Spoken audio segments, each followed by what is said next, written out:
estamos? Bueno, un gusto grande poder estar contigo una vez más. Esta es la Escuela de Vida Eterna, una escuela para conocer el corazón de Dios. Si alguien ha de alabarse, dice la Escritura, si alguien ha de sentirse pleno, alábese en esto, en conocerlo y en entenderlo a Dios. Lo dice el mismo Dios, ¿sí? Dice, no se alabe el sabio en su sabiduría, ni se alabe el valiente en su valentía, ¿sí? No se alabe el poderoso en su poder, sino el que se ha de alabar, alábese en esto, en conocerme y en entenderme, que yo soy Jehová y quiero justicia, juicio, misericordia. Qué bueno es nuestro Dios. Y hoy, una vez más, la Escuela de Vida Eterna. Estamos hablando acerca del Dios de pactos. Dios de pactos.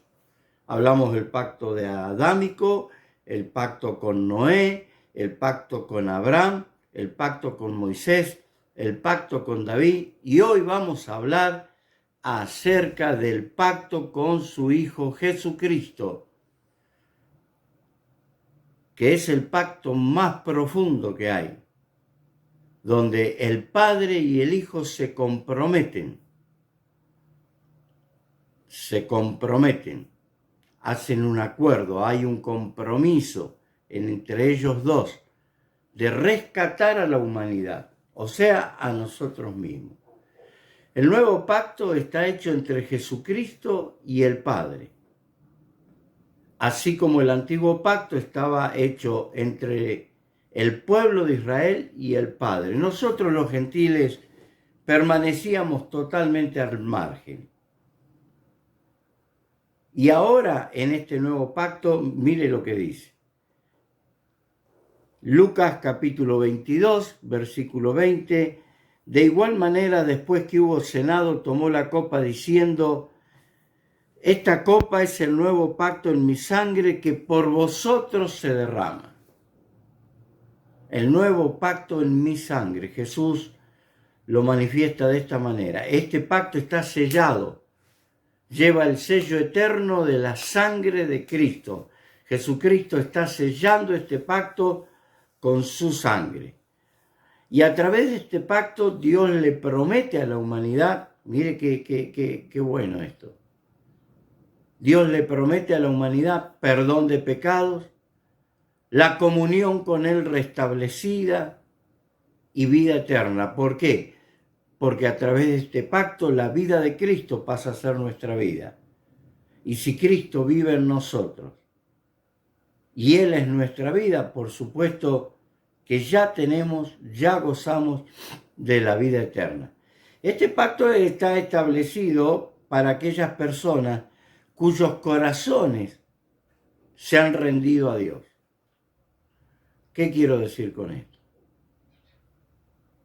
Para aquellas personas no que mentalmente o racionalmente hicieron una oración de fe. No. Porque, la fe es del corazón.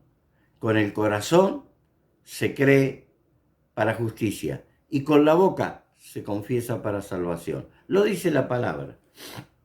Entonces, ¿para quién se activa este pacto? Para aquellos que de corazón se han rendido a Jesucristo. Para aquellos de corazón viven a Cristo como una experiencia real en su propia vida. Entonces, para aquellos corazones rendidos completamente a Dios, vinieron muchas bendiciones. Muchas bendiciones. Arrepentidos y creed, porque el reino de los cielos se ha acercado. Bueno, para esos corazones que se arrepintieron y creyeron, la primera bendición que nosotros encontramos en la palabra es que somos justificados. Justificado. El término justificado es un término legal, ¿sí? Que se la justifica a una persona de haber cometido algún hecho gravoso, pero se la justifica y sale perdonado. Justificados pues por la fe, dice Romanos 5:1, tenemos paz para con Dios por medio de nuestro Señor Jesucristo. La paz viene cuando yo me sé justificado por haber creído en Jesucristo. Yo me sé una persona justa ahora. Yo me sé una persona declarada justa por el Padre. Yo he sido justificado por medio de la fe. Y en el mismo Romanos, capítulo 5, versículo 18, dice, así que como por la transgresión de uno vino la condenación a todos los hombres, por la transgresión de Adán vino la condenación a todos los hombres. De la misma manera, por la justicia de uno, vino a todos los hombres la justificación de vida. Oh, por la justicia de Cristo que Él vivió en la cruz del Calvario. Ahora somos nosotros declarados justos. Él cumplió la justicia de Dios y murió en la cruz a favor nuestro. ¿Para qué? Para que nosotros seamos declarados justos. Bueno, este es el pacto. Este es el pacto que está haciendo el Hijo con el Padre y que a través de ese pacto nos incluye a nosotros. Nosotros entramos por ese pacto a la vida de Dios. O sea, Jesucristo y nosotros pasamos a ser una sola cosa. Somos justificados. Pero necesitábamos cobertura del pecado, ¿vio? Alguien que cubriera nuestro pecado. Alguien que fuera propicio para cubrir nuestros pecados. En Romanos capítulo 3, versículo 24, dice, siendo justificados, ¿ves? Justificados gratuitamente por su gracia, mediante la redención que es en Cristo Jesús, a quien Dios puso como propiciación por medio de la fe en su sangre para manifestar su justicia a causa de haber pasado por alto en su paciencia los pecados pasados. O sea, Jesucristo fue la persona propicia para morir en nuestro lugar, porque la paga del pecado es muerte, mas la dádiva de Dios es vida eterna en Cristo Jesús. Y Jesucristo vino a morir a favor nuestro y fue propicio, porque su muerte computa nuestro perdón, nuestra reconciliación con el Padre. Entonces, fue propicio esto. Y dice en Primera de Juan, capítulo 2, versículo 2, dice, y Él es la propiciación de nuestros pecados. Y no solamente de los nuestros, sino también por todos los pecados del mundo. O sea, ¿quién era propicio para morir en nuestro lugar? Jesucristo, porque Él estaba sin pecado. Y nosotros nos apropiamos de esa obra y ahora tenemos cobertura contra nuestro pecado. El capítulo 4, el versículo 10, dice, en esto consiste el amor, no en que nosotros hayamos amado a Dios, sino que Él nos amó a nosotros y envió a su Hijo en propiciación por nuestros pecados. Algo tenía que ser propicio delante de los ojos de Dios para que nuestros pecados sean perdonados. Y envió a su Hijo en propiciación por nuestros pecados. O sea, somos justificados, declarados justos, tenemos cobertura del pecado porque Cristo fue propicio para nosotros y también fuimos redimidos, quiere decir rescatados. Cristo pagó nuestro rescate. Nosotros estábamos perdidos, sin Dios en el mundo, sin ley. Estábamos totalmente a la deriva.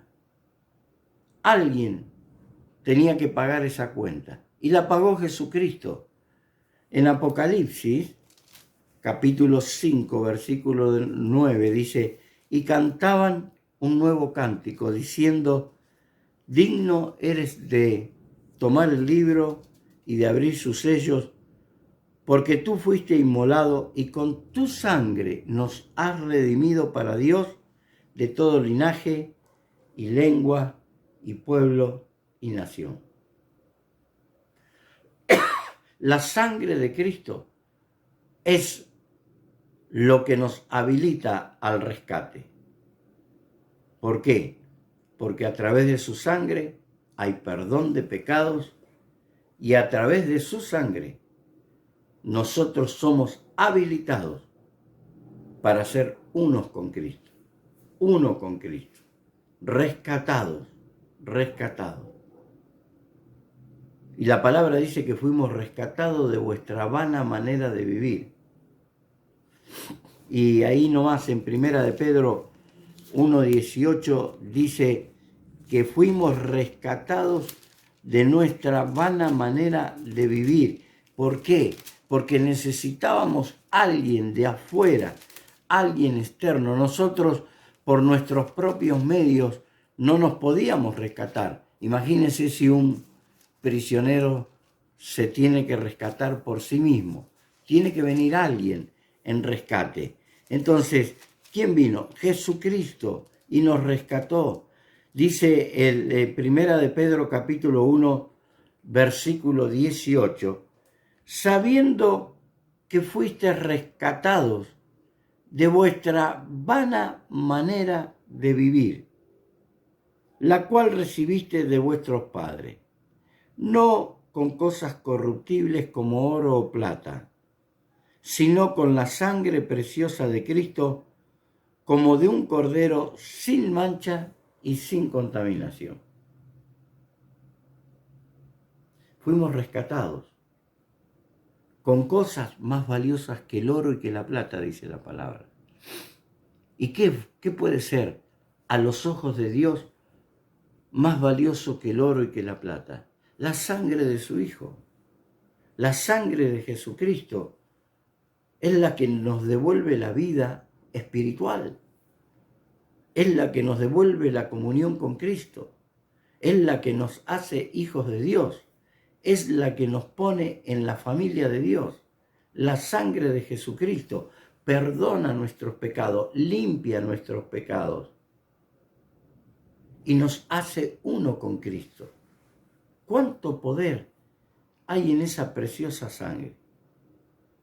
Que fuimos rescatados a través, porque acá dice, fuiste rescatados de vuestra vana manera de vivir. Qué interesante que es esto. ¿Y qué más contiene este nuevo pacto? Bueno, justificación, propiciación, redención, y que también fuimos perdonados y reconciliados con Dios, perdonados y reconciliados con Dios el Padre. Fíjese qué interesante. En Colosenses capítulo 1 nos dice la palabra de Dios en el versículo 14. En quien tenemos rescate, redención por su sangre, el perdón de pecado. Fíjese. Pero el versículo anterior, el versículo 13, dice, el cual nos ha librado, ya está hecho, nos ha librado de la potestad de las tinieblas y trasladado al reino de su amado Hijo, en quien tenemos redención por su sangre, el perdón de los pecados. Qué interesante. Y el versículo 21 dice, y a vosotros también, que en otro tiempo erais extraños y enemigos en vuestra mente, haciendo malas obras, ahora los ha reconciliado. ¿Qué significa esto? Que nosotros estábamos en desacuerdo con Dios. ¿Vio cuando hay dos partes que están en desacuerdo? Bueno, el pecado que estaba en nosotros planteaba el desacuerdo con Dios. Y alguien tiene que hacer las paces. Eso significa reconciliado. Que hay uno que hace las paces. Es hacer las paces entre dos personas que están enojadas, que están lastimadas, que están heridas, y reconciliarlas. Bueno, la sangre de Cristo activó nuestro mundo espiritual. Nosotros, los seres humanos, tenemos distintos mover en nuestra vida. Somos cuerpo, somos alma y somos espíritu. Y cuando el mundo espiritual nuestro está muerto, no hay forma de estar bien con Dios. Y muchos creen que pueden activar el mundo espiritual haciendo cosas. Pero el mundo espiritual se activa por la fe. Al que cree, todo le es posible. Mas el justo por la fe vivirá. ¿Y fe en qué? Fe en lo que Jesucristo hizo en la cruz del Calvario. Fe en que la sangre que Él derramó ahora me justificó, fue propicia para el perdón de los pecados, me rescató, me perdonó y me reconcilió. Me reconcilió con el Padre Celestial. Dice, y a vosotros también, que erais en otro tiempo extraños y enemigos en vuestra mente, haciendo malas obras, ahora os ha reconciliado. Todo esto tiene que ver con el nuevo pacto. Y todo el nuevo pacto tiene que ver entre el pacto que hicieron Jesucristo y el Padre. Y ese pacto nos incluye a nosotros.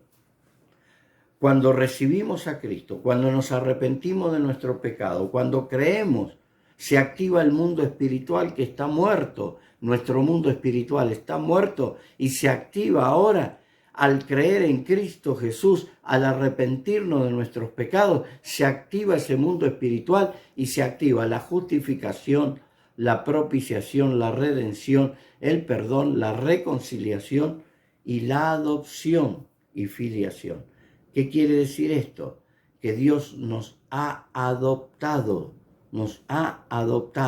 En Romanos capítulo 8, fíjese qué interesante lo que dice, versículo 15, pues no habéis recibido el espíritu de esclavitud. Hay personas que están en esclavitud, están bloqueadas, están trabadas, están reprimidas. No hemos recibido el espíritu de esclavitud. Hay personas que están llenas de temor, llenas de vergüenza. Son esclavas del estrés, de la ansiedad, del dolor, de la culpa, de la condenación. Pero dice acá, no habéis recibido el espíritu de esclavitud para estar otra vez en temor, sino que habéis recibido el espíritu de adopción por el cual clamamos Abba Padre. Adopción significa que Dios nos adoptó como sus hijos y nos dio una filiación. O sea, Dios nos adopta como sus hijos y nos da una filiación. Quiere decir, nos coloca en su familia. Ahora somos parte de la familia de Dios.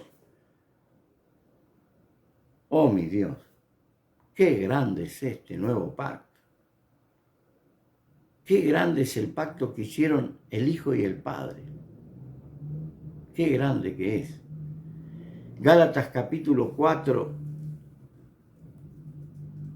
dice, para que redimiese a los que estaban bajo la ley. O sea, para que rescate a los que estaban bajo la ley, porque no la podían cumplir, no la podían vivir. Había que rescatarlos, a fin de que recibiésemos la adopción de hijos. O sea,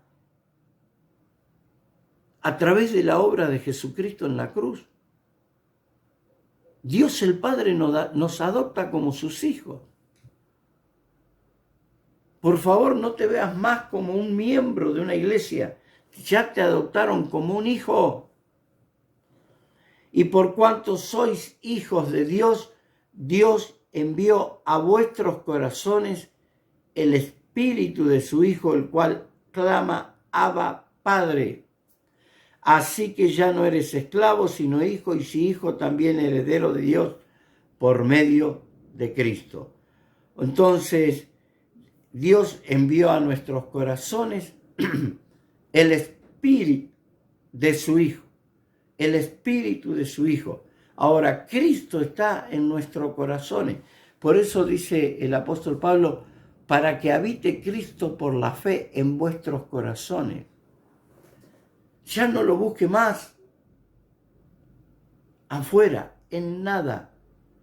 Acá dice, por cuanto sois hijos. Una vez que Dios te tomó, te hizo una filiación como su hijo, te adoptó en la familia real, Dios envió a vuestros corazones el Espíritu de su Hijo. O sea, tu mundo espiritual fue activado por medio del Espíritu de Cristo. Tu mundo espiritual fue activado por medio del Espíritu de Cristo. Tu espíritu se activó y se hizo uno con Cristo. Y dice, así que ya no eres esclavo, sino hijo, y si hijo, también heredero de Dios por medio de Cristo. ¡Wow! Hijos y herederos, adopción y filiación. Entonces, el nuevo pacto, a través de la obra de la cruz del Calvario, nos da la justificación delante de Dios, la propiciación, o sea, la cobertura sobre el pecado. Somos redimidos, rescatados, perdonados, reconciliados, adoptados y miembros de la familia de Dios. ¡Wow, wow, wow! Ese es el nuevo pacto. Ahora, ¿qué es un pacto? Un pacto es un acuerdo,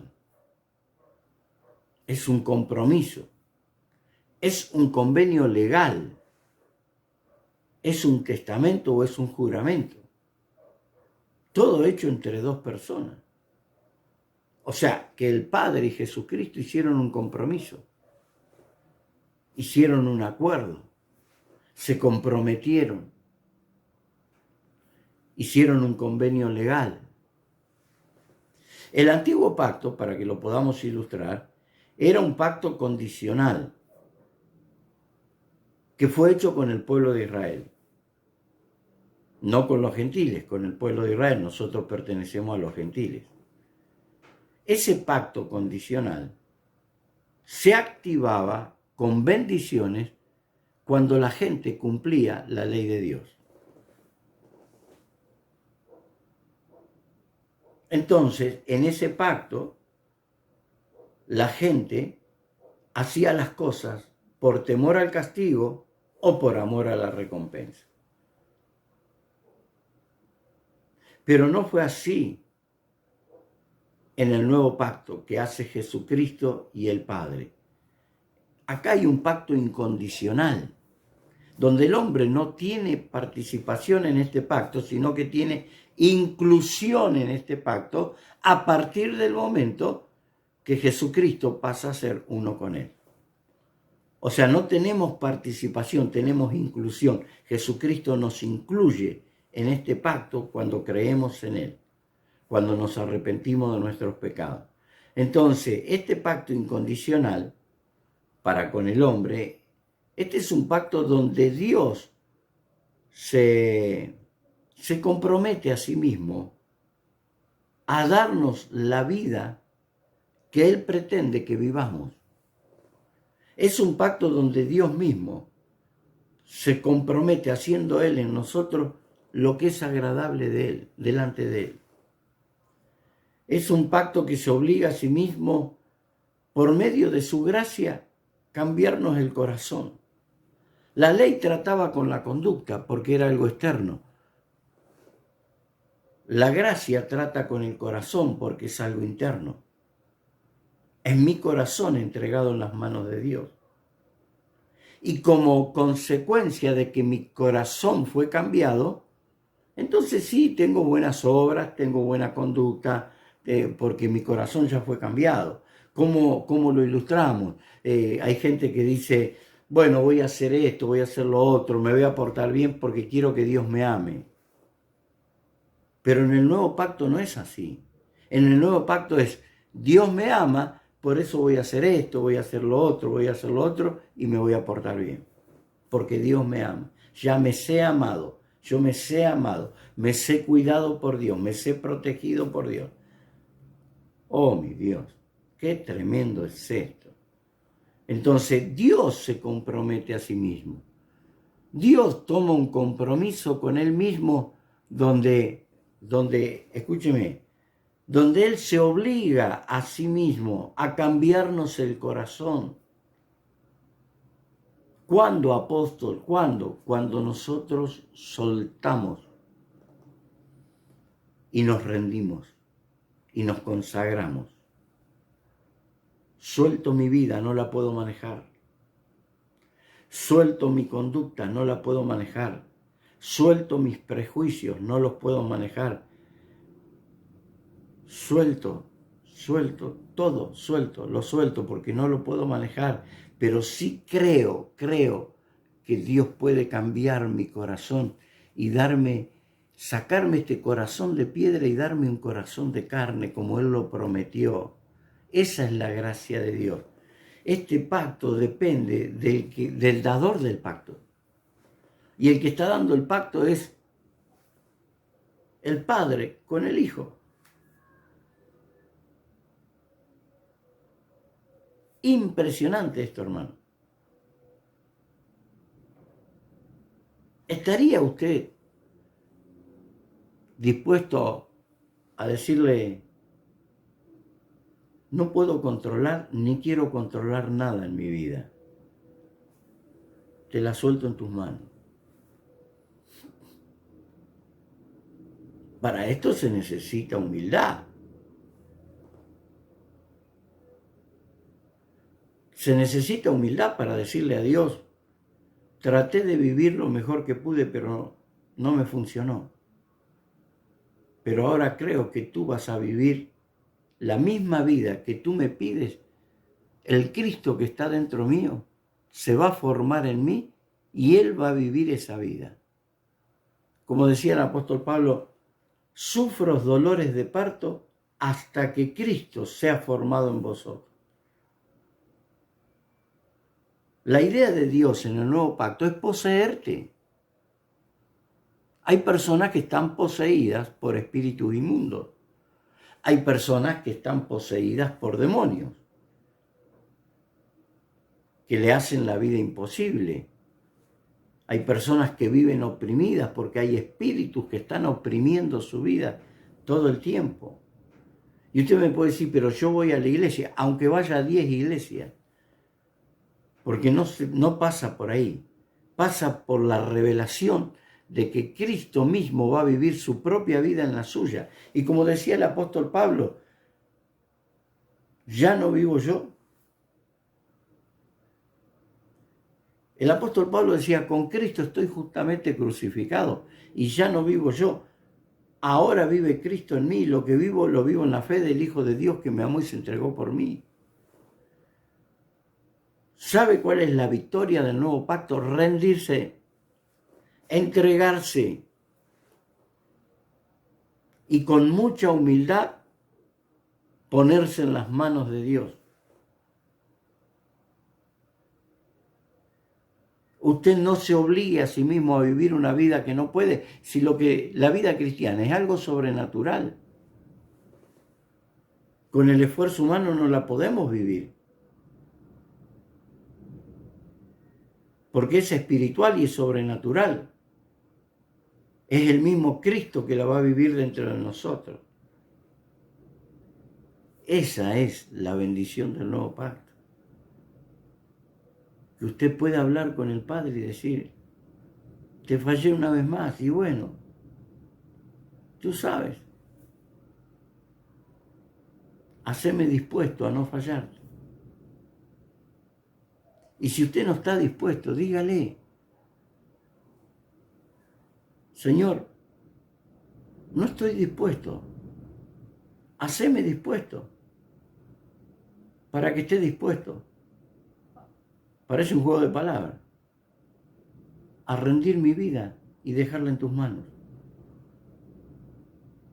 Y ya va a ver si la bendición viene o no viene.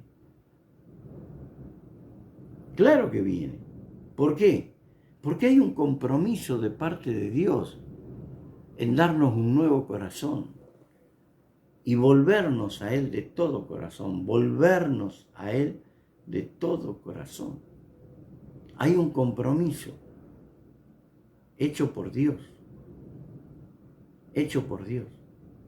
Y qué bueno es esto, qué bueno es esto.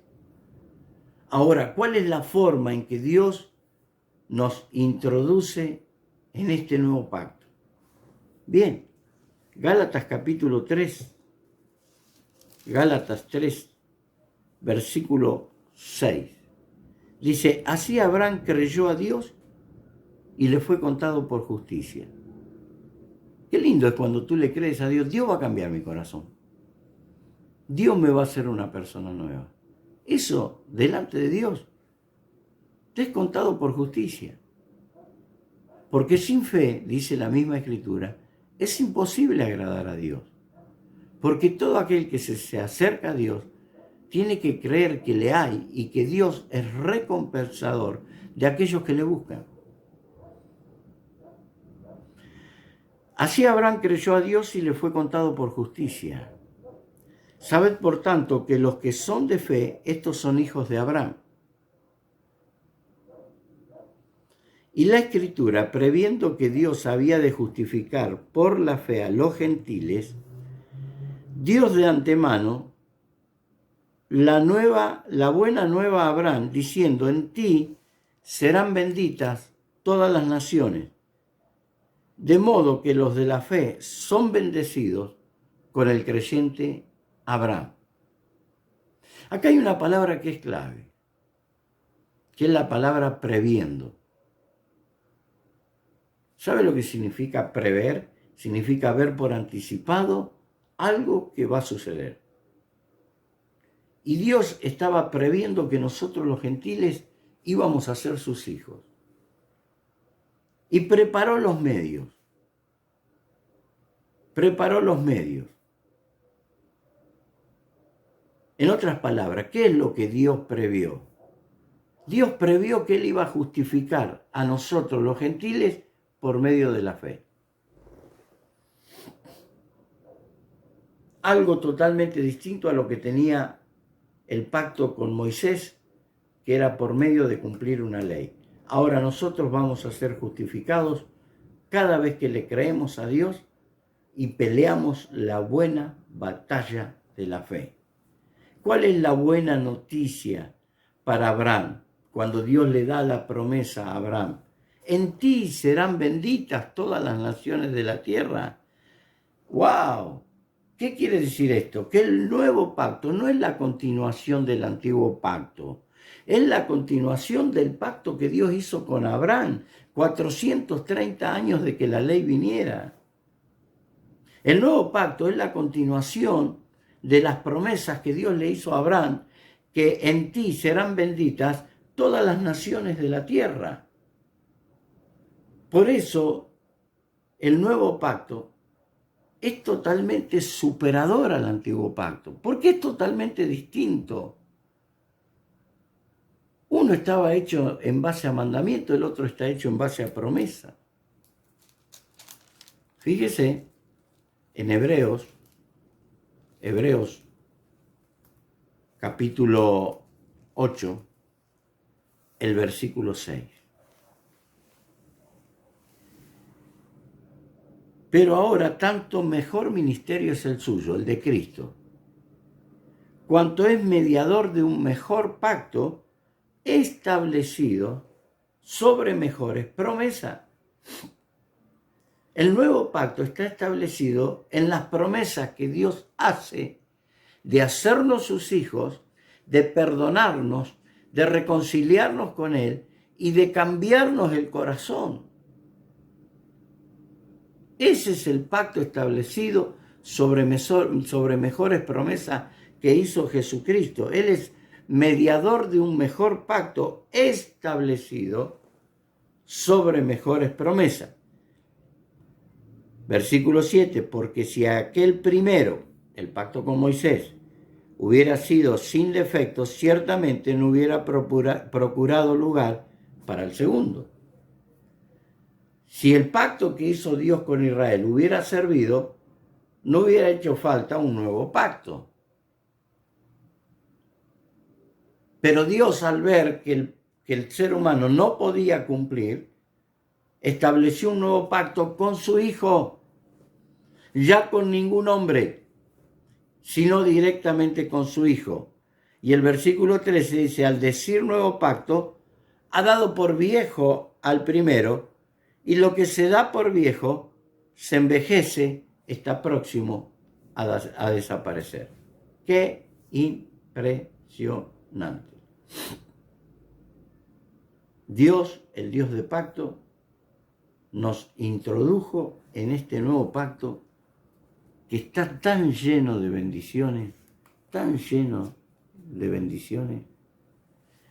Y quiero que me atienda bien esta parte, porque es fundamental. En el nuevo pacto, Dios trabaja con el hombre en base a promesas y a realidades. La promesa siempre está condicionada. ¿Condicionada a qué, apóstol? Está condicionada a que el hombre haga su parte, a que el hombre obedezca una parte. Por eso está condicionada. ¿Sí? ¿Y a qué está condicionada? Bueno, a la obediencia del hombre. A la obediencia del hombre. Si el hombre no obedece, no se cumple la promesa.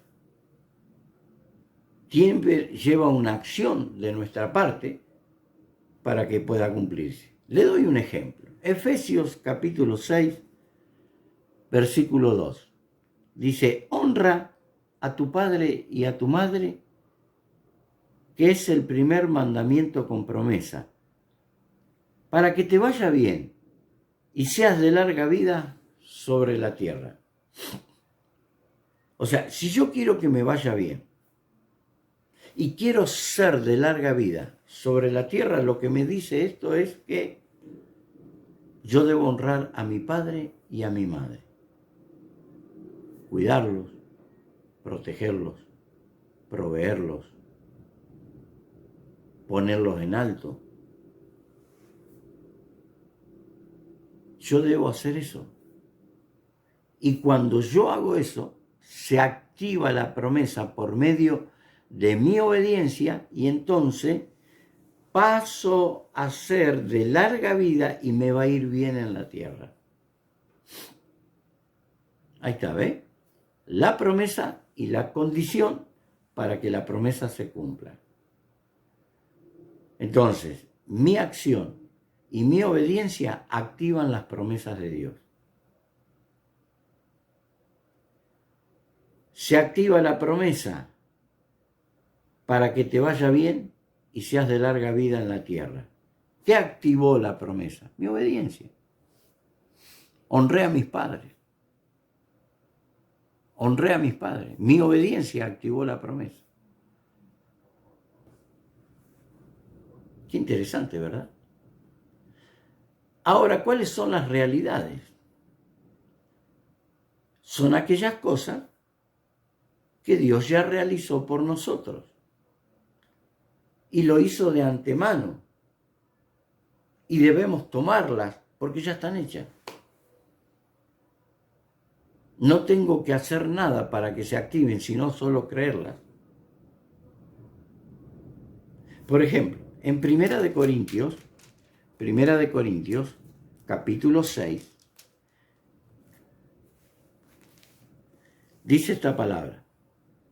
No sabéis, capítulo 6, versículo 9. No sabéis que los injustos no heredarán el reino de Dios. No erréis, ni los fornicarios, ni los idólatras, ni los adúlteros, ni los afeminados, ni los que se echan con varones, ni los ladrones, ni los avaros, ni los borrachos, ni los maldicientes, ni los estafadores heredarán el reino de Dios. Es brava esta lista. Pero si somos sinceros, quizás muchos de nosotros estábamos ahí. Ahora, ¿cuál es la realidad?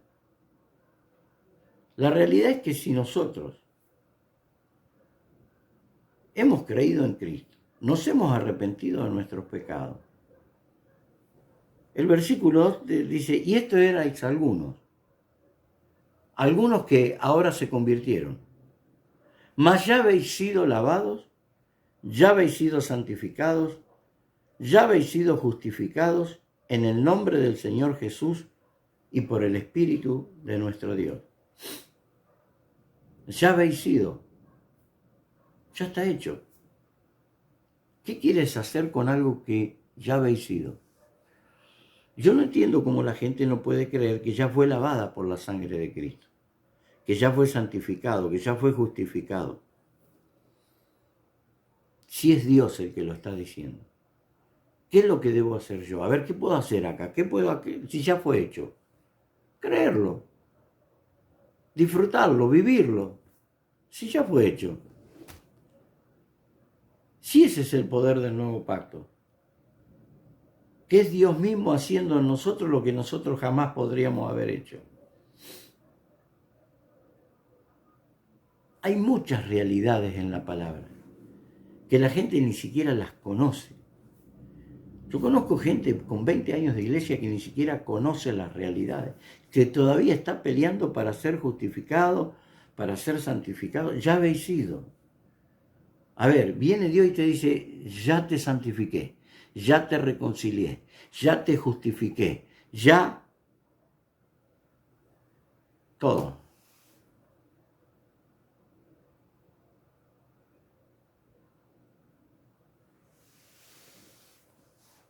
Ese es el poder del nuevo pacto. Ese es el poder de la sangre de Cristo. Hacernos uno con el Padre. Ya habéis sido.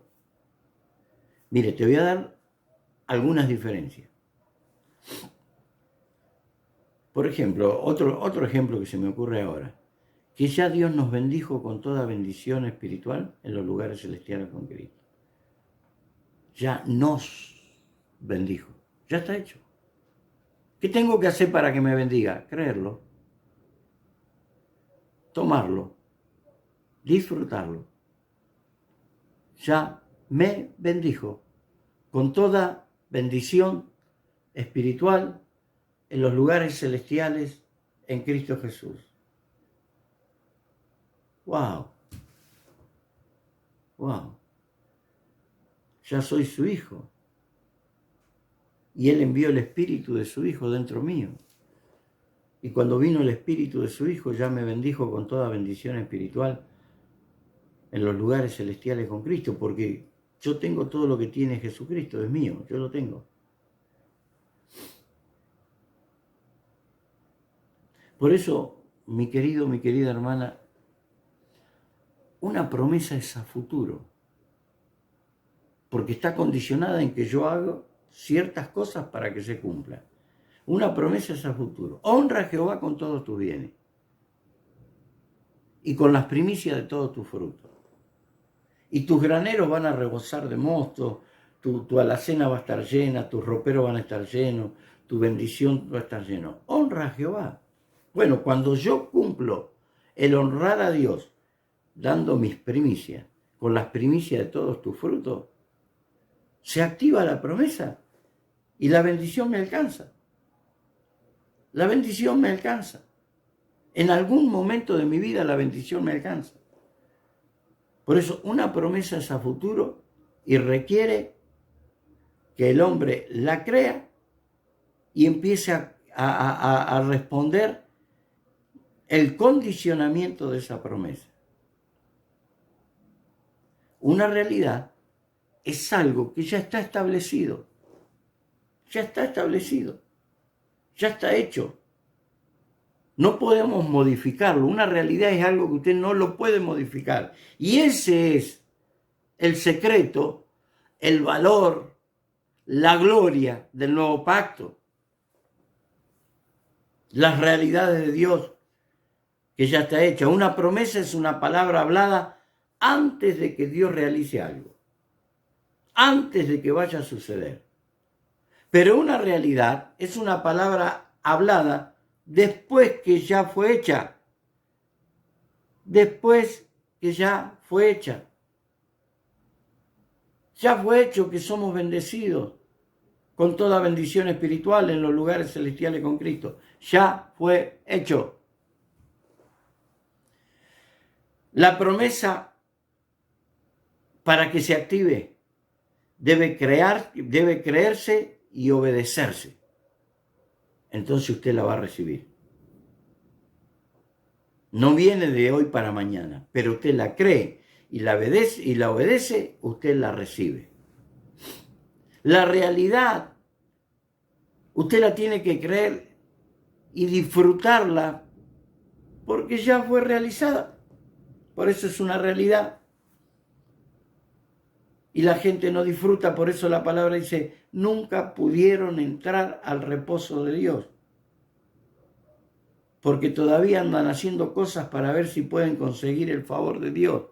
Claro, es más lindo hacer cosas. Yo hice esto, ahora Dios me tiene que bendecir. Es más difícil decir, yo he muerto a mí mismo, ya soy bendecido con Cristo. ¿Cómo cambia, no? Drásticamente. Las promesas las experimentamos cuando las obedecemos. Las realidades las experimentamos cuando las creemos, las hacemos nuestras y caminamos sobre ellas. La gloria del nuevo pacto. Seguramente Dios es un Dios de pacto. Pacto con Adán, pacto con Noé, pacto con Abraham, pacto con Moisés, pacto con David y pacto con su Hijo Jesucristo. Nosotros entramos en el último pacto, en el pacto que él hizo con su Hijo Jesucristo. Entonces, todas las promesas y las realidades de la Biblia ya juegan a nuestro favor. Esta es la gloria del nuevo pacto, que las cosas que antes había que conseguirlas, ahora ya están dadas. Y por fe nosotros la caminamos. Y cuando la caminamos por fe, en el momento menos pensado vemos que se hizo una realidad. Yo antes no podía vencer esto. Y ahora es una realidad porque ni siquiera siento el deseo de hacerlo. Estás en el nuevo pacto. Estás en el nuevo pacto.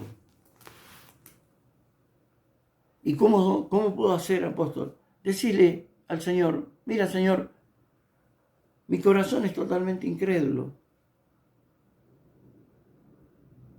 Cámbiame el corazón. Haceme dispuesto a buscarte, haceme dispuesto a obedecerte, haceme dispuesto a seguirte, haceme dispuesto a amarte, haceme dispuesto porque no estoy dispuesto. Y descansá en esa petición que hiciste y luego vas a experimentar esa realidad, esa promesa. Lo vas a experimentar porque abriste tu corazón y le dijiste, no me funcionó, no pude, me frustré, pero a ti sí te funciona. Y cuando menos lo esperas, viene el cambio. Es Dios mismo produciendo el mismo lo que Él espera de nosotros. Fíjese, le voy a leer un último pasaje que está en Hebreos capítulo 13, versículo 20 y 21. Y el Dios de paz, que resucitó de los muertos a nuestro Señor Jesucristo, el gran pastor de las ovejas, por la sangre del pacto eterno. Él es un pacto eterno, o sea, este pacto jamás perderá vigencia porque es un pacto hecho con sangre y eterno. Y la sangre de Cristo es eterna, por eso el Espíritu eterno la aplica a los corazones de la gente. Dice, y el Dios de paz que resucitó de los muertos a nuestro Señor Jesucristo, el gran pastor de las ovejas por la sangre del pacto eterno, os haga aptos en toda obra buena para que hagáis su voluntad, haciendo Él en vosotros lo que es agradable delante de Él por Jesucristo, al cual sea la gloria por los siglos de los siglos. Amén. Haciendo Él en vosotros lo que es agradable delante de Él por Jesucristo. Ahí está el nuevo pacto. Ahí está el compromiso que Dios hizo. Que Él va a hacer en nosotros lo que es agradable delante de Él. Pero cuando nosotros soltemos, todo lo que puedas soltar te va a bendecir. Pero todo lo que quieras hacerlo con tu propia fuerza te va a atar. Te va a atar. El Dios de pacto. Escuela de vida eterna. Una escuela para conocer el corazón de Dios. Qué corazón que tiene Dios con nosotros. Gracias por haberme acompañado. Te bendigo y que disfrutes de esta enseñanza y de muchas enseñanzas más para conocer el corazón de Dios. Hasta pronto.